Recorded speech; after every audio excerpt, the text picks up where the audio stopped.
성령이 아시아에서 말씀을 전하지 못하게 하시거늘 그들이 브루기아와 갈라디아 땅으로 다녀가 무시아 앞에 이르러 비두니아로 가고자 했으되 예수의 영이 허락하지 아니하시는지라.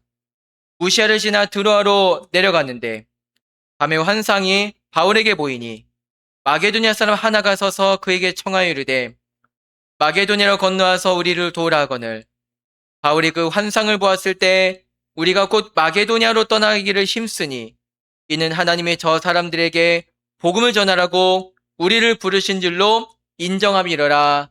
아멘. 할렐루야. 우리 좌우교회 성도님께 인사드리겠습니다. 잘 오셨습니다 라고 인사드리겠습니다. 예, 잘 오셨습니다. 잘 오셨습니다. 오늘 이렇게 인사드릴까요? 예배에 성공합시다 라고 인사드리겠습니다. 예배에 성공합시다. 예배에 성공합시다. 예, 아멘.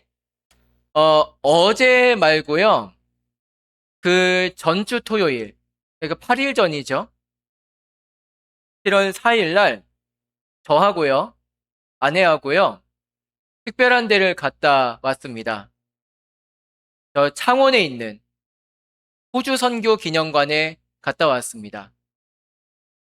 우리 성도님들이 아마도 저보다 잘 아실 것 같습니다만 저희가 있는 이 거제 지역을 포함해서 부산과 경남 지방에 가장 먼저 들어오고 가장 많이 또 오래도록 활동한 선교사는 호주에서 온 선교사님들입니다. 영상을 하나 준비했는데요. 창원에 먼저 영상을 보면서 창원의 호주 선교 기념관이 어떤 기념관인지 또 어떻게 세워졌는지를 잠시 소개하도록 하겠습니다. 각 지역별 소식입니다. 경남은 호주 선교사들이 복음을 전했던 지역입니다. 이들의 역사적 자료들이 전시된 호주 선교 기념관이 개관했는데요. 이 소식은 이준영 기자가 전해드립니다. 호주인 최초의 선교사 조셉 헨리 데이비스와 127명의 호주 선교사는 1889년 한국에 복음을 전하러 왔습니다. 이들은 경남 지역을 선교 지역으로 삼아 전도뿐만 아니라 교육과 복지, 의료시설 등 다방면으로 구제 사역을 펼쳤습니다. 그로부터 134년이 흘러 지난 7일 경남 창원시에 이들의 역사적 자료들이 전시된 호주 선교 기념관이 개관했습니다.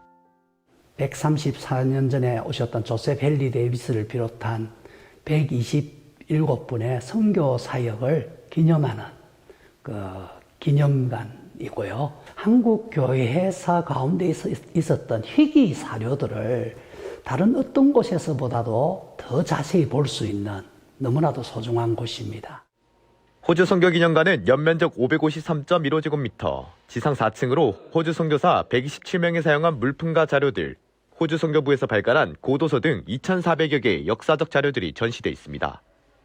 창신기도학원 이사장 강병도 장로가 기념관 설립을 계획했으며 강 장로가 소유한 호주 선교사들의 역사적 자료들을 기념관에 기증했습니다. 특별히 4층 존 브라운 홀은 호주 선교사 존 브라운이 기증한 물품들로 전시돼 있어 이들의 선교 정신을 한눈에 볼 수 있습니다. 호주 선교사들의 귀한 희생정신, 선교정신을 우리가 이어받아서 발전시켜야 하겠다는 뜻에서 시작했습니다. 두 번째는 앞으로 자라나는 우리 청소년들이 이 기념관에 와보고 선교정신을 많이 배워갈 수 있도록 하기 위해서 세웠습니다. 지난 7일 호주 선교 기념관 개관 감사 예배에 경남 지역 교계와 정계 지도자 100여 명이 참석했습니다.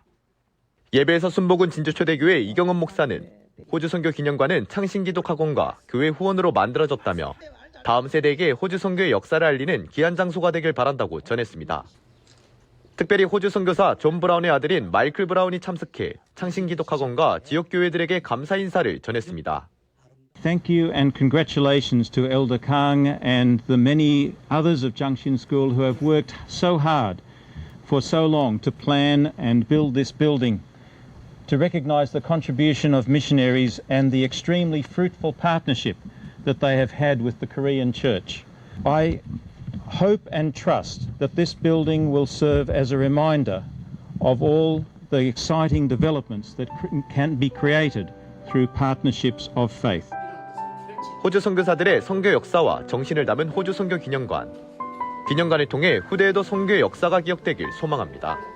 CTS 뉴스 이준영입니다. 예, 잘 보셨습니까? 지금 보신 이 영상을 기억하시면서 오늘 말씀에서 첫 번째로 봐야 할 것이 지금 보시는 것처럼 하나님께서 발걸음을 돌리시다입니다. 오늘 우리가 읽은 말씀, 마게도냐인의 환상에 대해서는 아마 최소 한 번 이상은 설교나 성경 공부로서 듣고, 보고, 배우셨고 아실 거라 생각합니다. 밤에 사도 바울의 환상 중에 9절 말씀에 이렇게 기록되어 있죠. 마게도냐 사람 하나가 서서 그에게 청하여 이르되 마게도냐로 건너와서 우리를 도우라 하거늘 이라고 기록이 되어 있습니다. 하나님께서 한 전도자, 우리로 치면 선교사죠. 네, 선교사라고 하겠습니다. 2000년 전 하나님께서 한 선교사의 발걸음을 그가 미처 알지 못하던 곳으로 옮기셨습니다. 그 선교사의 이름은 바울입니다. 우리가 사도 바울이라고 알고 있는 바울 사도. 네, 바울 선교사는 선교 여행을 떠나면서 좀 화면에 보시는 것처럼 전에 이분이 알던 곳으로 가려고 했던 것 같습니다. 그게 지금 지도에 표시된 바로 그곳인데요. 지금으로 하면은 튀르키예, 우리가 터키라고 알고 있는 것이죠. 튀르키예의 동북부 지역, 중부 지역, 북부 지역에 선교를 하려고 했던 것 같습니다. 이게 6절과 7절 말씀에는 브루기아, 갈라디아, 무시아, 비두니아라는 동네 이름으로 그렇게 기록이 되어 있죠. 근데 하나님은 거기로 가지 못하게 하셨습니다. 그러다가 9절, 마게도냐인의 환상. 마게도냐는 바로 저기입니다. 이 화면에 보시는 것처럼 우리가 그리스라고 알고 있는 곳이죠. 아테네를 포함해서. 바울에게 마게도냐는 선교지로서는 알지 못하던 곳이었어요. 저 땅 자체를 알았을 거예요. 그러나 선교지로서는 미처 알지 못했을 겁니다. 그렇게 깊이 생각하지도 않던 동네였는데 환상 중에 봤어요. 그래서 그쪽으로 갔습니다. 아니 목사님, 뭐가 문제입니까? 그저 지역만 바뀌었다고 생각하고 선교하면 되지 않습니까? 라고 생각할 수 있겠죠. 그러나 사실 이게 예나 지금이나 간단한 문제가 아닙니다. 선교지 바꾸는 문제가요.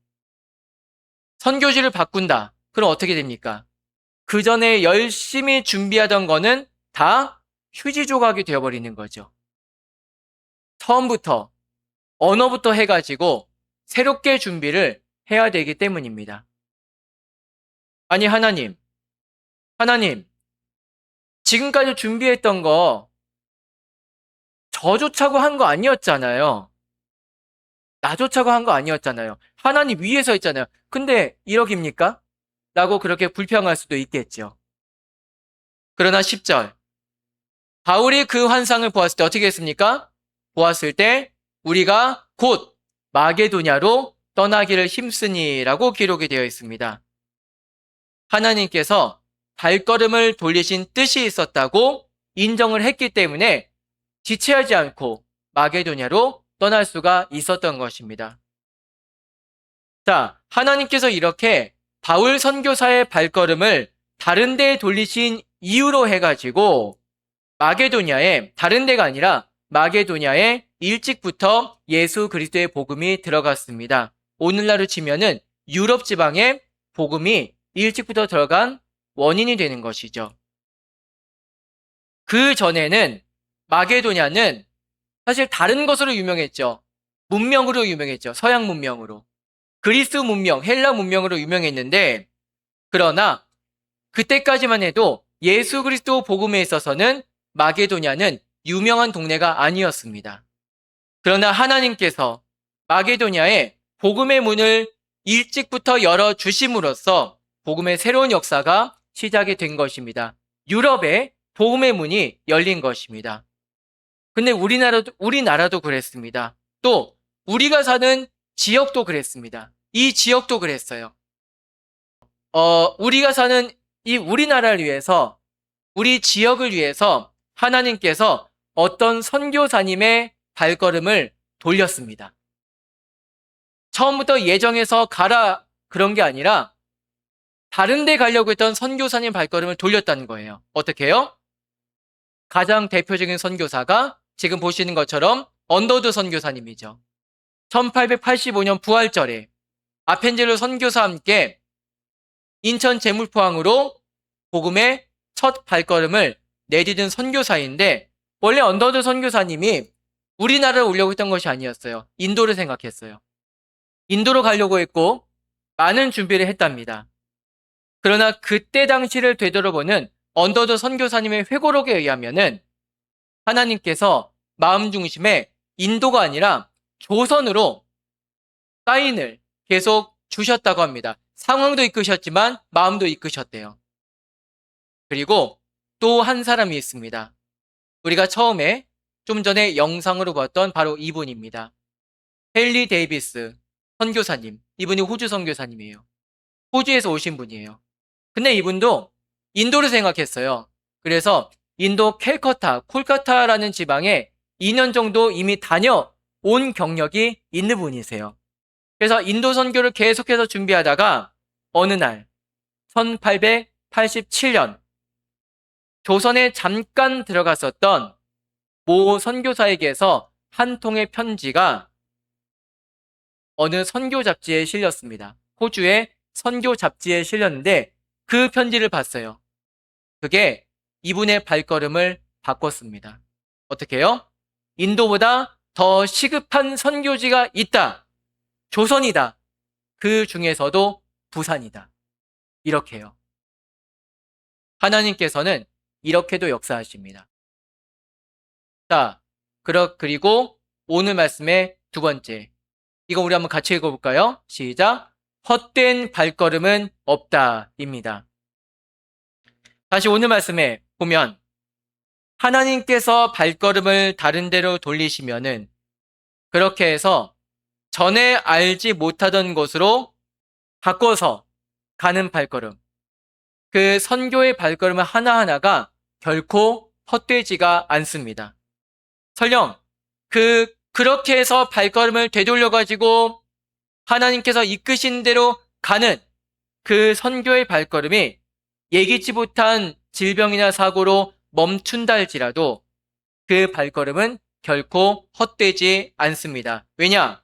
하나님께서 선교사의 발걸음을 다른 데로 옮기시면은 그 옮기시고 일하게 하시는 하나님의 시선은 사람이 생각한 것 그 이상으로 그 시선이 향하시고, 그리고 하나님께서 친히 사람들을 움직이사 일하시기 때문입니다. 헨리 데이비스 선교사님이요. 1890년 4월 5일 그토록 생각하던 부산에 왔습니다만 단 하루 만에 천연두와 급성 폐렴으로 세상을 떠났습니다. 어떻게 된 일일까요? 헨리 데이비스 호주 선교사님이요. 1889년 10월에 부산에 도착을 했어요. 그러나 거기 머무르지 않고 배를 타고 서울로 갔습니다. 그때 당시에는 육로 교통이 발달하지 못했어요. 그래서 부산에서 서울로 가는 가장 빠른 것은 배를 타고 가는 거였어요. 남해안으로 해가지고 목포를 거쳐서 서해안으로 해가지고 올라가서 인천을 통해서 한강을 통해서 서울로 가는 것. 이게 제일 빨랐습니다. 또 편하기도 했습니다. 그렇게 해서 서울에서 약 5개월간 한글을 익히고 그리고 이 조선에 대해서 배우는 시간을 가졌습니다. 그러고 나서 부산에 가는데 어떻게 가느냐? 걸어서 가기로 합니다. 육로로 걸어가면서 조선에 대해서 더 많이 알고 조선 사람들 만나고 전도를 하기 위해서 성경책 전하고 전도를 하면서 그렇게 약 30일간을 도보로 전도를 합니다. 지금의 경부고속도로 그 축소는 아니었고요. 충청도하고 전라도 지역이 그나마도 길이 좀 편했기 때문에 충청도 전라도 쪽으로 내려갔다가 그 전라도에서 진주, 마산 그렇게 해가지고 부산으로 왔어요. 그런데 문제가 생겼어요. 과로가 된 겁니다. 그래서 그 마지막 일주일은 큰 병을 앓았습니다. 그래도 걸어가긴 해야 되니까 걸어가는데 천연두가 도지고 폐렴이 도지고 오기는 왔어요. 부산에. 오긴 왔습니다만 이미 때가 늦었습니다. 하루 만에 소천하고 맙니다. 헨리 데이비스의 선택. 한 달간 서울에서 부산까지 육로로 도보하며 전도 여행을 하는 것. 그리고 소천했죠. 사실 서울에서 다시 배를 타고 부산으로 갔다면은 그렇게 원하는 부산에서 오래도록 사역할 수가 있었는데 인간적인 마음으로는 그랬어요. 왜 그렇게 했을까? 그렇게 힘들 걸 알면서도 왜 무리를 했을까? 그렇게 무리해야지 하나님께서 알아주신다고 그렇게 한 걸까? 이렇게 비판 아닌 비판을 할 수도 있겠습니다만 사실 그렇긴 하죠. 호주 선교사의 한국 선교는 이렇게 끝이 나는 것 같았습니다. 그러나 아니었습니다. 선교사의 죽음이 호주에 알려졌습니다. 호주 장로교회에서는 이 죽음에 대해서 헛되다, 괜한 일을 했다라고 평가하지 않았습니다. 오히려 조선에 대해서 더 본격적으로 관심을 가지기 시작했습니다. 여담이지만 그 호주 장로교회 선교부에서는 이때까지만 해도 한국에 조선에 선교부를 설치할 여력이 안 됐어요. 사실은 그래서 헨리 데이비스 선교사님이 왔을 때에는 호주 장로교회 선교부가 아니라 호주 장로교회 청년연합회로 온 거예요. 그래서 한동안에는 청년연합회나 여전도연합회의 이름으로 왔어요. 선교사님들이.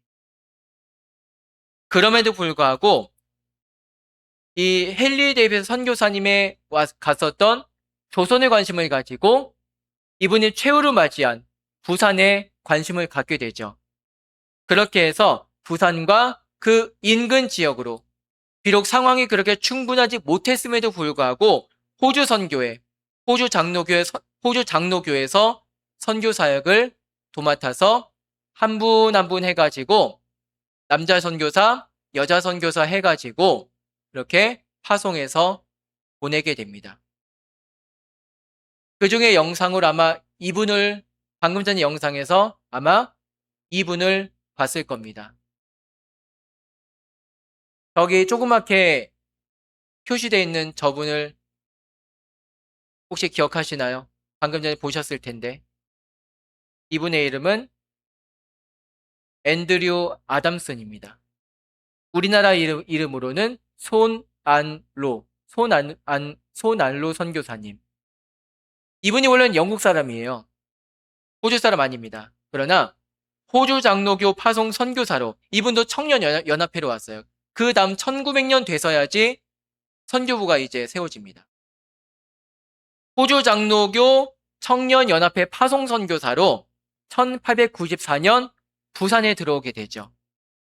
20년간 부산과 그리고 마산은 본부로 사역했었는데 특히 우리 거제 지역에 이분이 선구자세요. 왜냐? 이 거제 지역에 최초로 복음 전도를 위해서 들어오신 분이 바로 이분이에요. 그래서 이 거제 지역에 100년이 훨씬 넘는 역사를 가진 교회들 중에서 거의 대부분은 이분이 세운 거예요. 거의 그렇게 역사가 기록되어 있죠. 그 교회들에는 손안루 선교사님과 몇 명의 교인에서 어느 집에서 시작이 되었다라고 거의 공통적으로 그렇게 기록이 되어 있어요. 이 거제 지역에 100년도 훨씬 넘은 그 교회들은 거의 다 그래요. 이 손안루 선교사님에 대해서는 기회가 되면 다음에 더 자세하게 보도록 하겠습니다. 그리고 한 분 더 봐야 될 분이 있어요. 영상에서도 이미 나왔죠. 존 브라운 선교사님. 변조은 선교사님이라고 하죠. 이분도 호주 선교사님이세요. 근데 이분 지금도 살아계세요. 90몇 세로 살아계십니다. 우리나라 해방 그리고 6.25 전쟁 이후에 1960년도에 60년인가 아마 그 50 몇 년도가 내한을 하셨어요. 전도하시고 세례 베풀고 그리고 구제사역으로서 이 일대에서 그리고 또 서울 지역에서도 사역을 하셨습니다. 이 선교사님에 대해서 우리가 기억할 게 뭐가 있냐면은 1950년대, 60년대 그리고 그 이후까지만 해도 우리 거제 지역에서는 이 거제라는 섬에서는 목사님이 거의 안 계셨어요. 우리도 그렇잖아요. 1967년에 교회가 세워졌는데 목사님이 머물면서 사역하기 시작한 게 1990년대 후반이에요. 우리 교회만 그랬던 게 아니라 수많은 거제 지역의 교회들은 목사님이 안 계셨어요. 전도사님이 계셨고, 그리고 혹시 영수라고 혹시 아십니까? 영수가 뭐냐면은 전도사님도 세우기 어려운 교회 같은 경우는 평신도 중에서 장로님의 버금가게 사역을 할 수 있는 분을 영수로 세워가지고 설교도 하게 하셨는데, 이 영수가 나이 많으신 분뿐만이 아니라 청년도 영수로 세웠어요. 얼마 전에 이제 어디였지? 그저께였구나. 그 임시노예가 있었습니다. 그 임시노예를 하고 나서 시차례가 우리 거제 시차례 따로 모여서 식사를 하는데 어느 아마 충영교회인가 그 장로님이 저에게 이런 말씀 하시더라고요. 저희 교회 그 김영주 전도사님이라고 계셨나 봐요. 아주 초반에. 근데 네, 그쵸. 김영주 전도사님이 사역하실 때 그분이 좀 친군가 하여튼 그랬던 모양이에요. 그 장로님께서. 근데 그 전도사님이 만약에 사정이 생기면은 가끔씩 저희 교회에서 설교를 하셨대요. 그러면서 이런 말씀 하셨답니다. 그때는 어국교회가 참 뜨거웠어 라고 그렇게 말씀을 하셨다고 그랬습니다. 그렇게 우리 교회뿐만이 아니라 거제 수많은 교회들이 그렇게 운영이 됐어요. 목사님이 없어도 많이 운영이 됐습니다. 그랬기 때문에 선교사님의 사역이 필요했어요. 어떻게 필요하냐? 세례는 누가 주는가? 그것 때문이었어요. 그렇게 해서 교회에서 세례 대상자를 교육하고 그러면은 이 지역을 담당하는 선교사님이 순회를 하면서 세례를 베푸는 겁니다. 그 대표적인 선교사님이 변조은 선교사님이에요. 호주 선교사님에게서 세례를 받았다라는 것이 바로 이런 말입니다. 자, 성경에 이런 말씀이 있습니다. 마태복음 26장에서는 매우 귀한 향유를 한 옥합 가지고 와서 예수님의 머리에 부어서 예수님을 기념한 한 여인의 이야기가 있습니다. 이 여인에 대해서 예수께서 하신 말씀은 이렇습니다. 우리가 같이 읽을까요? 화면에 보시면 같이 읽겠습니다. 시작. 내가 진실로 너희에게 이르노니 온 천하에 어디서는지 이 복음이 전파되는 곳에서는 이 여자가 행한 일도 말하여 그를 기억하리라. 아멘. 내가 누군가를 통해서 예수 믿어서 천국 백성으로 살게 된다면 그 누군가를 나를 위해서 사용해 주신 하나님을 대대로 기리며 그렇게 하나님을 대대로 기리는 가운데 그 하나님께서 나를 위해서 사용해 주신 그 누군가를 같이 생각해 볼 수가, 같이 기억할 수가 있는 것이죠. 특별히 우리 지역에 복음을 전한 우리 선교사님 이야기를 앞으로 기회가 되면 같이 볼 수 있었으면 좋겠어요. 주로 호주 선교사님이죠. 그 호주 선교사님이 이 땅에 와서 어떻게 사역을 하셨는가 같이 볼 수 있었으면 좋겠어요. 그리고 여담이지만 저하고 아내가 갔던 그 호주 선교 기념관 기회가 되면 우리 같이 갈 수 있었으면 좋겠습니다. 여름이 끝나기 전에. 여름 끝나기 전에 우리 같이 갈 수 있었으면 좋겠습니다. 한번 시간 좀 마련해 주세요. 네. 이게 뭐 때문이겠습니까? 하나님과 하나님 나라 이야기가 남의 이야기로 끝나는 것이 아니라 어떻게 해서 저와, 근데 이건 저뿐만이 아니에요. 우리 성도님들 이야기예요. 우리 성도님들에게 어떻게 해서 우리 성도님들의 인생의 이야기가 되었는가, 복음이 어떻게 출발된 이야기가 되었는가, 그것을 우리가 되짚어 볼 수 있는 좋은 기회가 되기 때문입니다. 그래서 이 선교사님 이야기를 앞으로 같이 기회가 되는 대로 나누어 보도록 하겠습니다.